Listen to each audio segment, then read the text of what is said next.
വെക്കേഷനൊക്കെ കഴിഞ്ഞ് സ്കൂൾ തുറന്ന് ചെല്ലുമ്പോഴത്തേക്ക് കൂട്ടുകാർ അവിടെ പോയി ഇവിടെ പോയി എന്നൊക്കെ പറയുമ്പോഴത്തേക്ക് ഇവന്മാർക്ക് പറയാൻ വേണ്ടി എവിടെയെങ്കിലും ഒന്ന് കൊണ്ടുപോകണമെന്ന് ഇങ്ങനെ ആലോചിച്ചുകൊണ്ടിരുന്നപ്പോഴാണ് നമ്മുടെ കൊല്ലംകാർക്ക് ബഡ്ജറ്റ് ഫ്രണ്ട്ലി ആയിട്ട് പോകാൻ പറ്റുന്ന അഡ്വഞ്ചർ കാർക്കിന്റെ കാര്യം ഓർത്ത് കേട്ടോ. അങ്ങനെ പിന്നെ വൈകുന്നേരം ആയപ്പോൾ ഞങ്ങൾ നേരെ അങ്ങോട്ട് വിട്ടു. കൊറോണ സമയത്ത് നീ സ്വന്തമായിട്ട് പഠിച്ചതാട്ടോ ഈ സ്കേറ്റിംഗ് ഒക്കെ. അപ്പം ഇങ്ങനെയുള്ള സംഭവങ്ങളൊക്കെ പ്രാക്ടീസ് ചെയ്യുന്നത് ഇവിടെയൊക്കെ വരുമ്പോഴാണ്. അപ്പോൾ കുറച്ച് നേരം അവിടെ പ്രാക്ടീസ് ചെയ്തതിന് ശേഷം പിന്നെ ചേട്ടന്മാർ കളിയോട് കളിയായിരുന്നു. അവിടെ കിടന്ന് അങ്ങ് ചാടി മറിക്കുമായിരുന്നു കേട്ടോ. അവന്മാർക്ക് ഏറ്റവും കൂടുതൽ ഇഷ്ടപ്പെട്ടതാണ് ഈ കാണുന്ന ഗുഹയില. ഇതിനകത്ത് കിടന്നങ്ങ് കളിയോട് കളിയായിരുന്നു. പാൻറ്റൊക്കെ അവസാനം ബ്രൗൺ കളറിലാട്ടോ ഇരുന്നത്.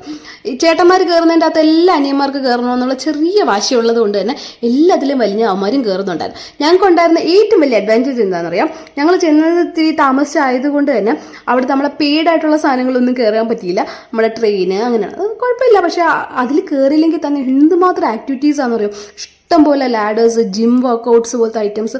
പിള്ളേർ ഫുൾ എൻജോയ് ചെയ്ത് ഒരു രക്ഷയില്ലാതെ എങ്ങനെയെങ്കിലും അവന്മാരെ വിളിച്ച് തിരിച്ച് സന്ധ്യ ആയപ്പോഴത്തേക്ക് വീട്ടിൽ വന്നത്.